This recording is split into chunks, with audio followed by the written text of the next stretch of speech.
Welcome everyone. Happy Moon Day, happy Monday.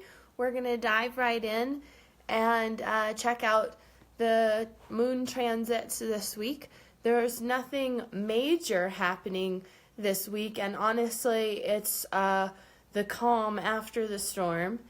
And yeah, you're probably feeling a little bit more restful, relaxed. Maybe there has been some clarity that has arrived since the eclipse portal. Hi Candace, hi Sue, welcome. So I'm curious, where you are today and how you're feeling since the eclipse portal and since the transit of Sun, Mercury, and the closing of the, hi Pael, welcome, this closing of the gap between the full moon and the full lunar eclipse and the partial solar eclipse and the new moon that happened last week. There's a sense of sort of release and completion, which opens some new doors, opens some new possibilities. And so that's where we are right now. There's a little bit of a lull between now and, hi Ruchi, welcome.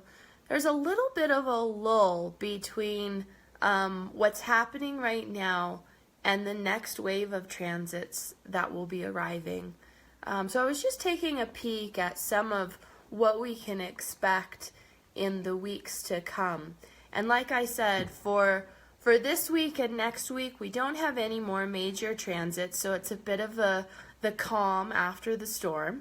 But then we'll be looking at Mars shifting into Sagittarius, and then Jupiter will go retrograde from March to July. So this is about 5 months of retrograde Jupiter. And I do just want to invite you to look at your chart, just take a peek and see where Jupiter retrograde will be impacting you. Before we look at the moon this week, and of course, we'll take a deeper look at this in the weeks to come when we're moving closer. But just out of curiosity, take a peek. We already know Jupiter is moving through sidereal Libra, which means that the themes of Libra are what we're learning about. Remember, Jupiter is the guru, the teacher. So we are learning about the themes of Libra. So check out your chart. Notice where Libra is. Notice the sign.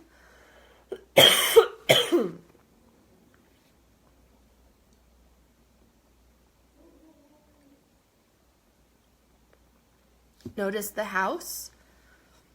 Hi Sharon, welcome. Notice any of the themes or the personal mythology that might show up.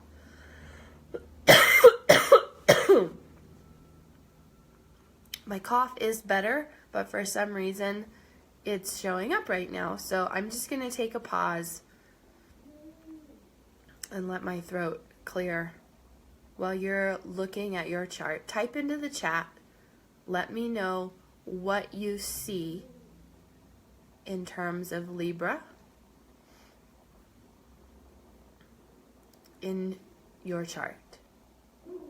So Sharon is Libra first house. Got it. And Jupiter is in the 4th house in Capricorn in your natal chart. Got it.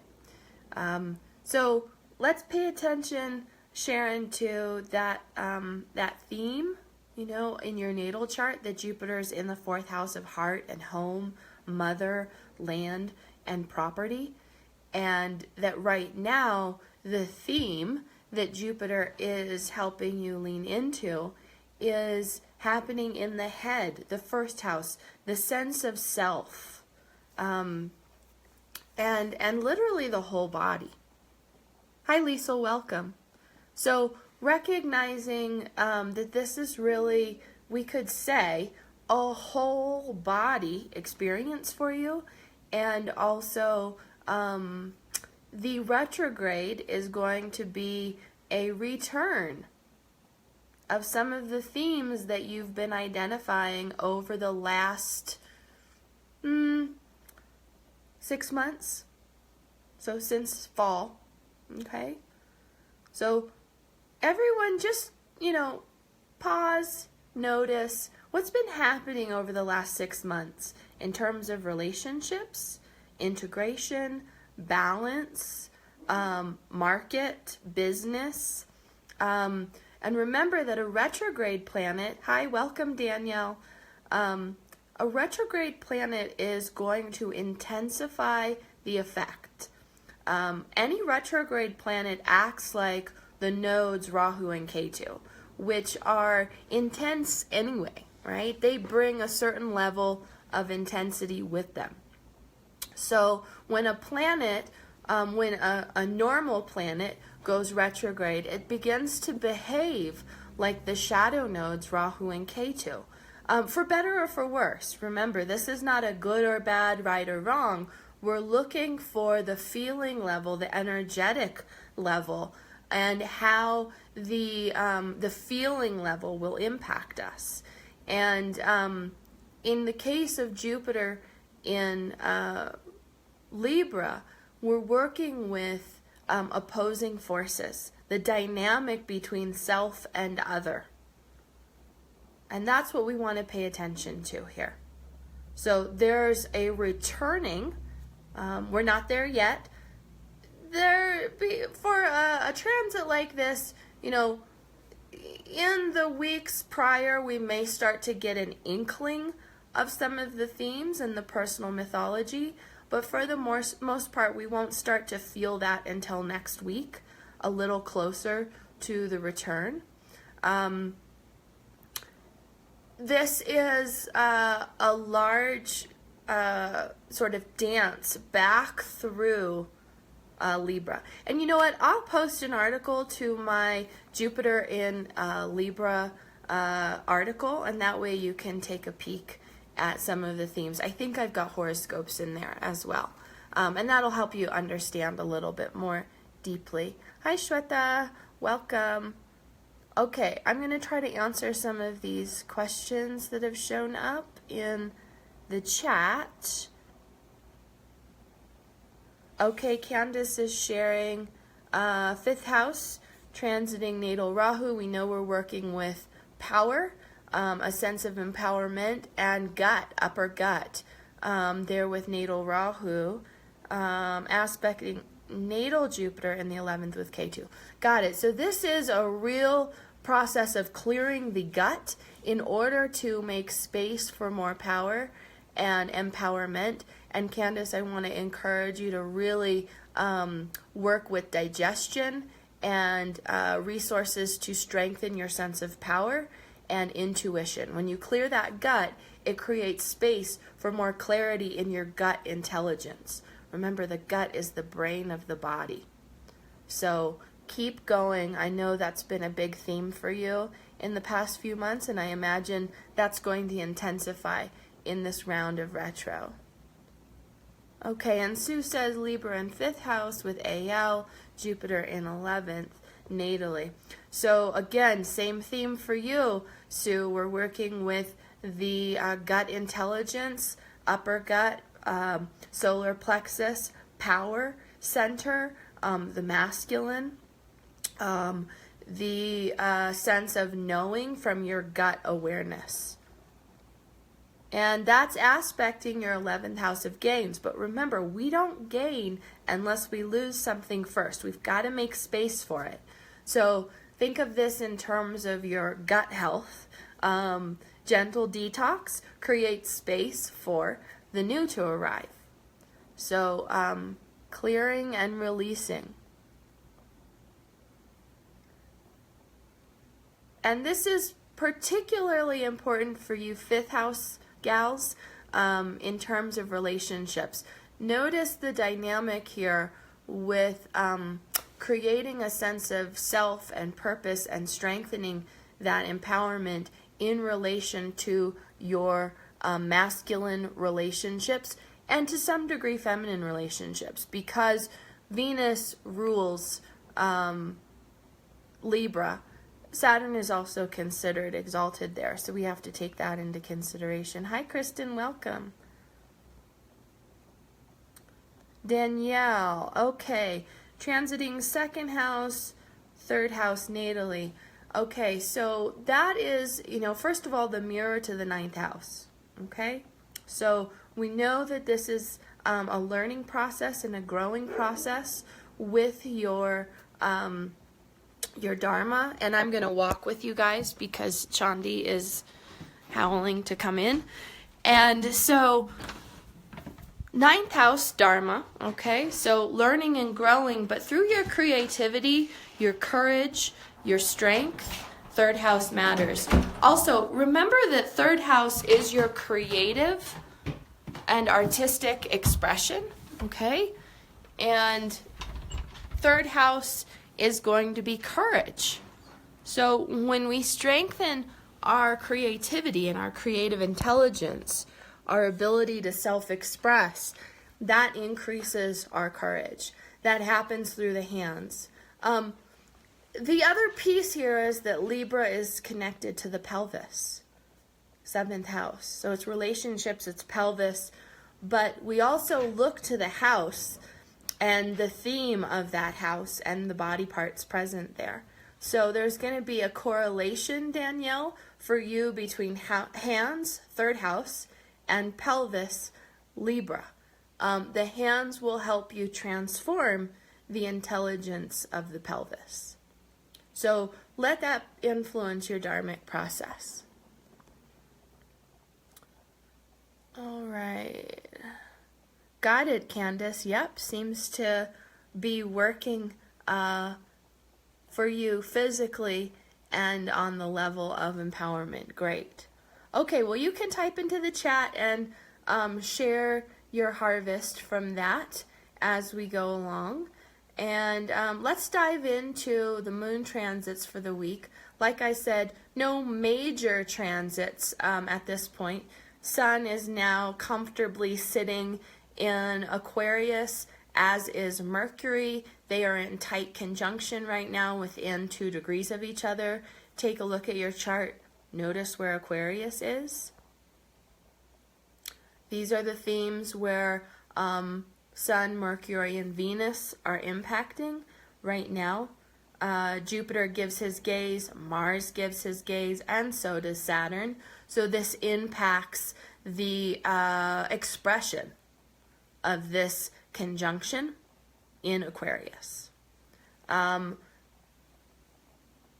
and Mercury are combust, or I should say Mercury's combust Sun. They're within 2 degrees of each other right now. And they continue through the week to track each other within the 10-degree range, which is what is considered a combustion.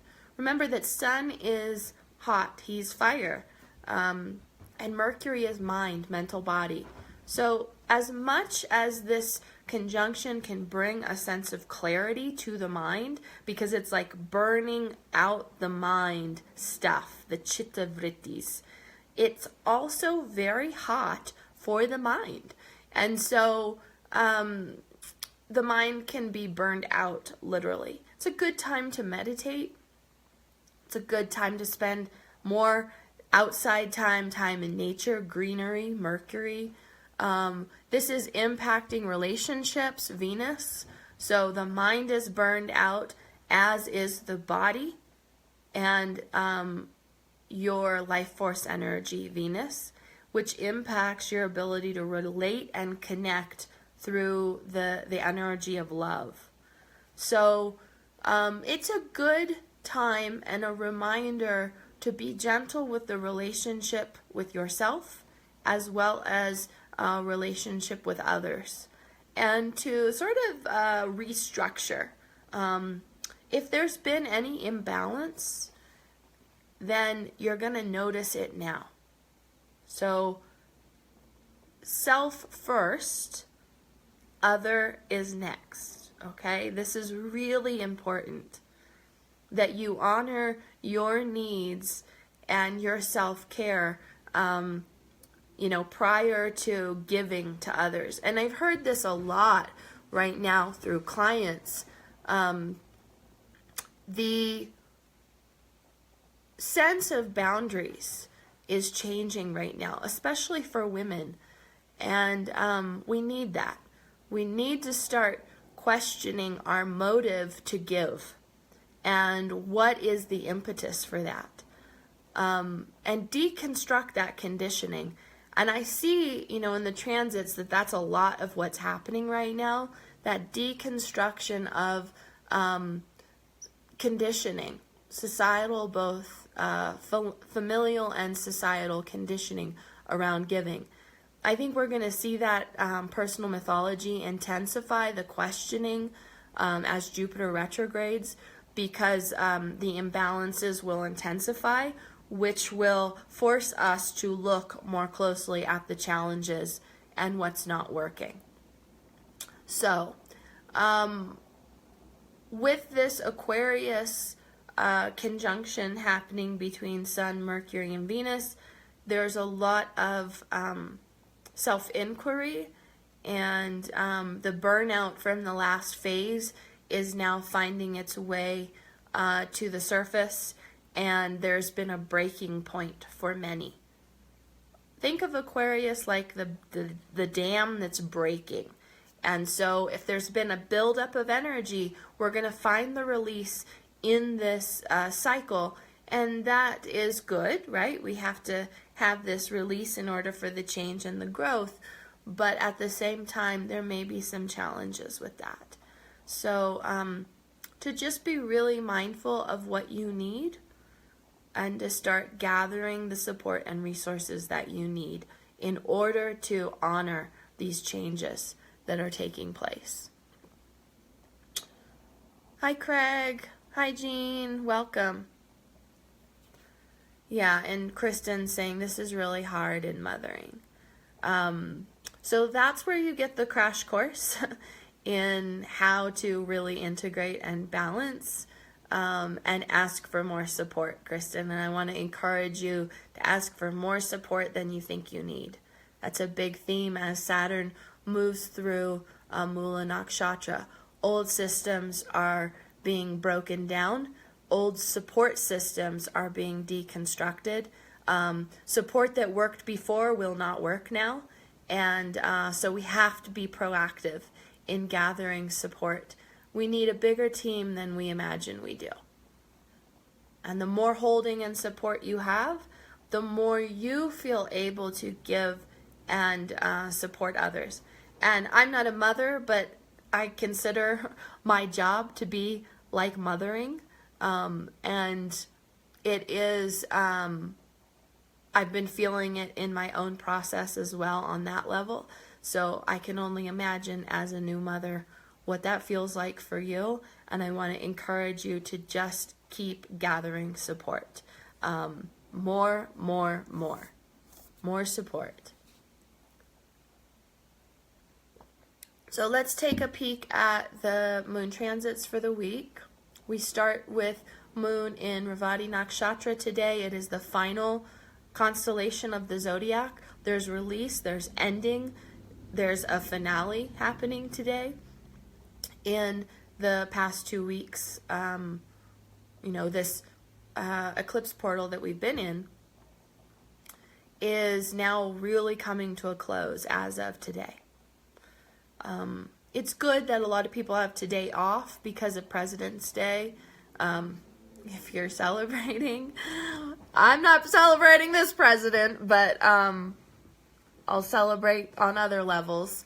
I know some of you are resting today, and that's going to support this closure and this finale that's taking place. Revati Nakshatra supports us in gathering the resources that we need for the journey. So today is a resource gathering day. We see moon shifting into Aquarius. Let me get my thoughts straight. And let me get my timing right. Oh, yeah, so early Tuesday, like just as Tuesday begins. Remember, I'm giving you timing in mountain time zone, so you'll need to calculate based on where you are in the world. Moon shifts to Aries around 2 o'clock Tuesday morning, 2 a.m. Moon leaps into the Gandanta, the gap, Ashwini, which has a lot to do with rejuvenation and self-care. It's a time of stripping away and removing. It's also the start of a new cycle. So the new moon cycle really kicks off tomorrow morning. On Tuesday, or on Wednesday morning, moon shifts into the second constellation of Aries, Bharani. This is symbolized by the yoni, the strength of the divine feminine, the strength of the feminine body, and also the destruction that's there, the release, the change, the growth. It's a constellation of death and birth, and holding those polarities and the strength, the power in that. Yama is the ruling deity. So, birth on Wednesday.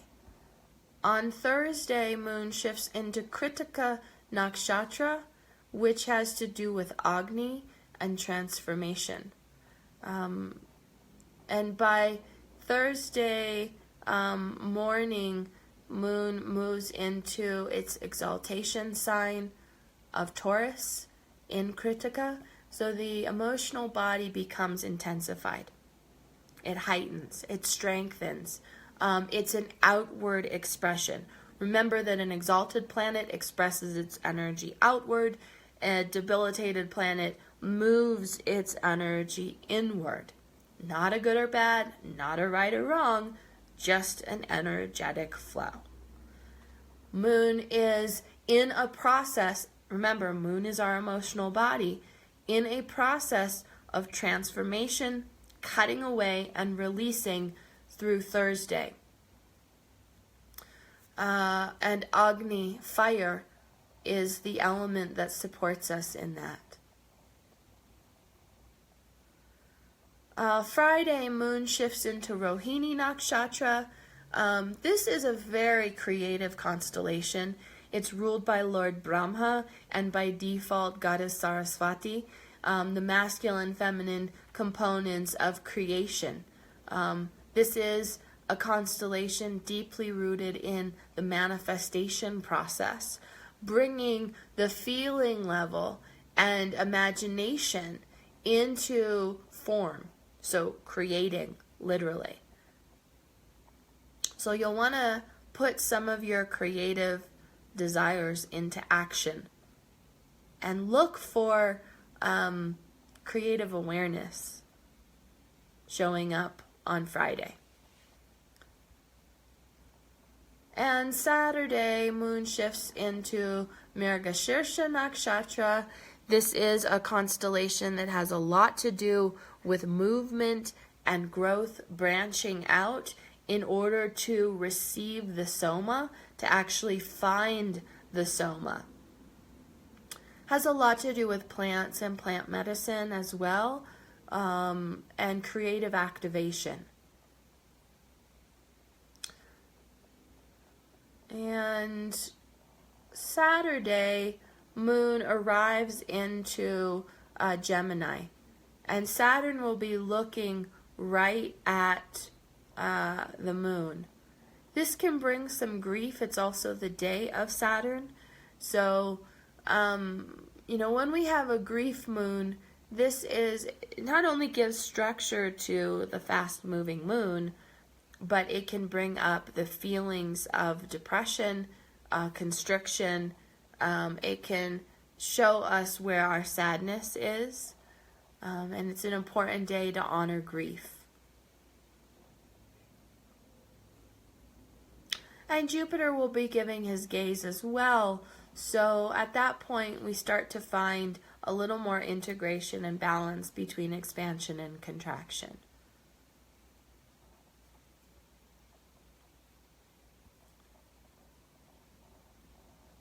By Sunday,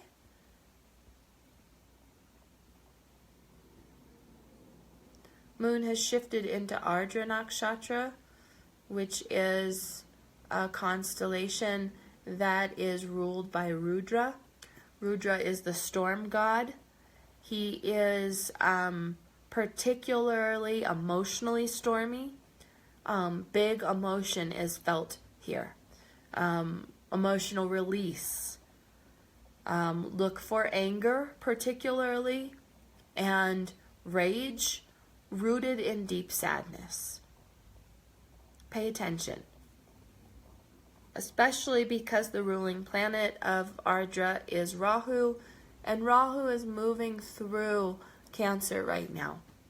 Emotions are big. Why is this transit of Rahu in Cancer so important right now? Well, because Rahu is in the home of the emotional body, Cancer, in this 17-month transit, and that is intensifying. Rahu intensifies emotion, heart, home matters, mother issues, etc. And as a result, we're touching emotions that have been on lockdown or avoided, resisted for perhaps our whole lives. And so in a lot of ways, this is awakening the divine feminine in everyone, males and females, because we're touching emotion in bigger ways, more intensified ways. I personally find that to be a good thing. We got to wake up the emotional body in order to feel something, and feelings are how we make changes and take action.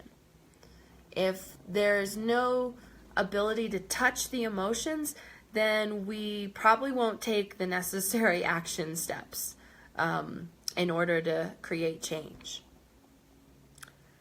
So, Sunday we see the Ardra piece show up, and then by Monday, Moon has moved into Punarvasu Nakshatra, ruled by Aditi, the mother of all goodness. She brings resources, support, a more universality with her, sort of an expansive, connective quality.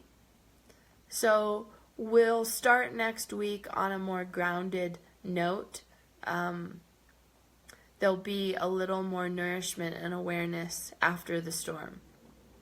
So think of these cycles with the moon and the nakshatras, the lunar constellations, like a process of moving emotion out and through, touching qualities, energies, rasa, the quality of nature, and touching that quality in order to feel something.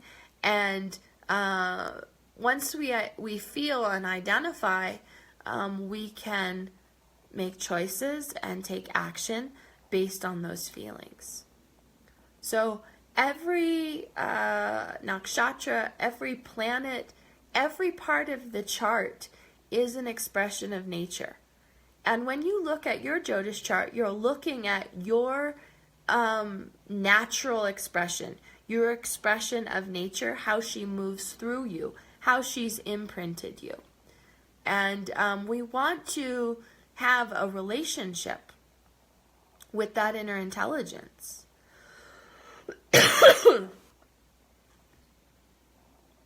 And that's the wisdom of Jyotish.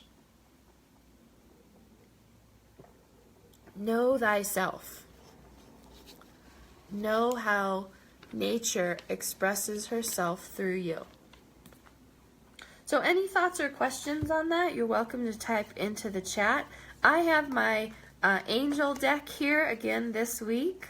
I brought it out last week.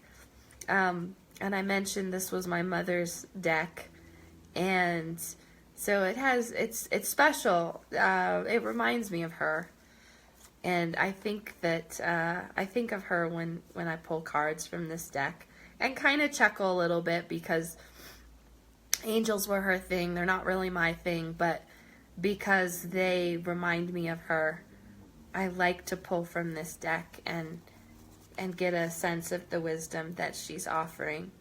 So, in honor of her and my mother's infinite wisdom, let's pull a card from the angel deck. Before I do, it looks like a few new people. Hi, Nicholas. Welcome. Shweta, you're welcome. All right, everyone. This is our theme for the week.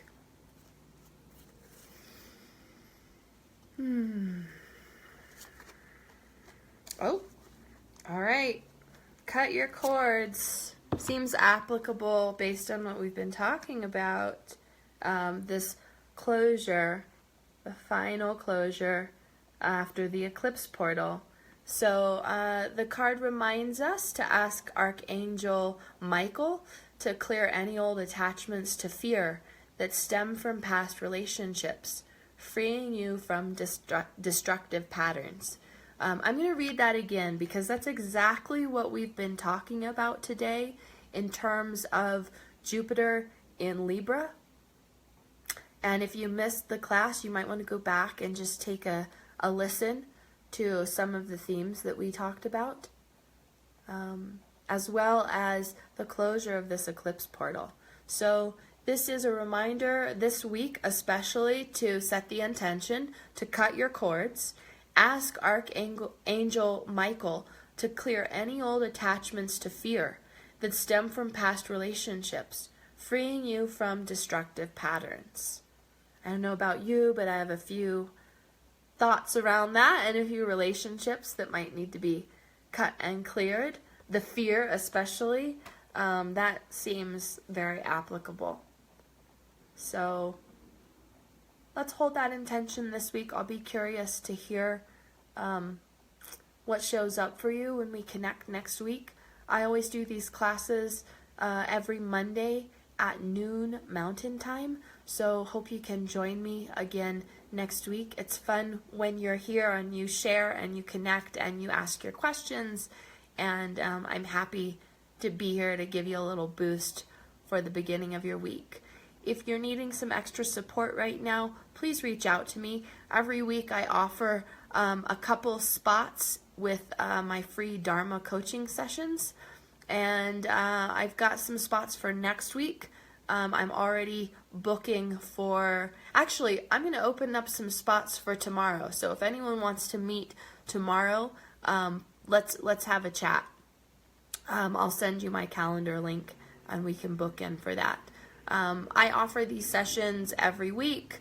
My schedule's pretty much set for February. I've opened up as many spots as I can. So there are a few spots left. Reach out to me. I'll post that information in the comment or the information section above this video once we close. Hi, Kathleen. Welcome. So we're just closing for today. Any final comments, thoughts, or needs before we close? Go ahead and type into the chat now. Our support and our theme for this week, our intention is through cutting cords, thanks to Archangel Michael, this fierce angel who supports us in clearing our fear that stem from past relationships. So, what's the personal mythology there? Fear around relationships. Clarify that. And I'm imagining that Jupiter in Libra will help you as well. I'm here to support you in any way that I can. Reach out to me. Let me know what you need. And I'm happy to open up a free Dharma coaching session to you if that would feel helpful. Other than that, I'll see you in our group or I'll see you in class. Oh, one more thing. I am doing a March full moon class. We're going to be working with the physical body, the first chakra, and body shame. And I hope that you'll join me for that. I'll be sharing more information about how you can sign up for that free full moon class in the coming days. All right, everyone. Have a good day. Bye.